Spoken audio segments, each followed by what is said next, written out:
পোড়া ঘরের ছাইয়ের উপরে বসে অপলক তাকিয়ে দেখছেন ৭০ পেয়ারী বেগম। ২০ বছর যে ঘরে একটু একটু করে স্মৃতি জমিয়েছেন, মধ্যরাতের আগুনে গ্রাস হয়েছে সেই শেষ সম্বলটুকু। সন্তানরা সেই পোড়া ছাই হাতড়িয়ে খুঁজছেন হারানো সম্পদ। ঘরে রাখা নগদ টাকা, টিভি, ফ্রিজের সঙ্গে হারিয়েছে গহনাও।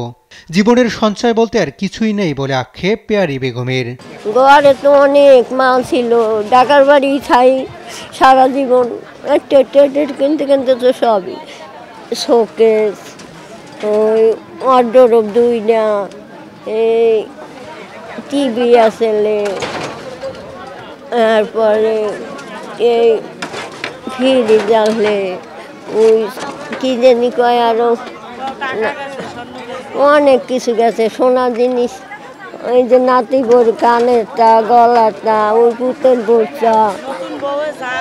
একইভাবে ১৩ বছরের সংসারে জমানো সমস্ত কিছু পুড়ে ছাই হয়েছে শিরিন আক্তারের। এক কাপড়ে সন্তান কোলে নিয়ে বের হতে পেরেছেন আগুনের খবরে। টাকা ছিল ১০,০০০, কানের দুল এক জোড়া 3 আনি, সব পুড়ে ছাই হয়েছে। এই যে আমাকে মাল সামানো সব স্বামী, বাচ্চার একটা কাপড়ও নিতে পারি নাই, খালি বাচ্চাটা কোলে নিছি আর গেছি, আর খালি এটা বাচ্চা, এটা পাস, আর কিছু না। মঙ্গলবার মধ্যরাত ৩:৩০টায় মহাখালীর ৭তলা বস্তিতে লাগা আগুনে পুড়ে যায় ২৫০ থেকে ৩০০ ঘর। মাথা গোঁজার ঠাঁই হারিয়ে দিশেহারা অসংখ্য পরিবার। মোবাইল ছিল, টাচ মোবাইল, মেলা কিছু ছিল,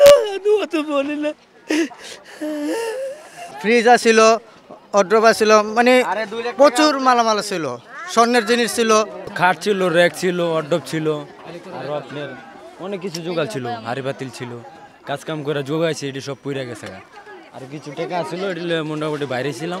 তখন হলো আমি গায়ের উন্নাটাও আমি নিতে পারিনি, আমি বের হয়ে গেছি, তারপরে আমাকে জান দিছে। ও বের হয়ে দেখছি যে সব একবারে রুমের, এই যে সোজা রুমের সাথে আগুন, ওই জন্য তুই কিছুই নিতে পারিনি। ডায়াবেটিসের ঔষধটা লইয়ে বাইরে আমু, হ্যাঁ বাইরে বর্তাছি সকল দিক দিয়া। বস্তির পাশে থাকা ট্রান্সফরমার বিস্ফোরণে আগুনের সূত্রপাত হয় বলে জানান স্থানীয়রা। ওই সময় খালি আমি লাইটটা জ্বালাইয়া 2 নালা ভাত খাইছি, খাইলে পরে ঠাস করে শব্দ করে কারেন্ট গেছে, পরে বাইরে বের হয়েছি, বের হয়ে দিয়ে আগুন দিলে উঠছে, পরে খালি দৌড়তে বাইরে গেছে, আর কোনো কিছু নেওয়ার পাইছি না। আমার ঘরে নগদ টাকায় ছিল ৩০-৪০ হাজার টাকার মতো, আর এই যে ফ্রিজ, বিছনা খেতা, কাপড় চোপড়, ঈদের মার্কেট করছে ২০,০০০ টাকার। আজকে আমার ছেলে বাড়ি যাবে, কিন্তু রাত্রে ঘটনা। ফায়ার সার্ভিসের ১২টি ইউনিটের প্রায় ২.৫ ঘন্টার চেষ্টায় ভোরে নিয়ন্ত্রণে আসে আগুন।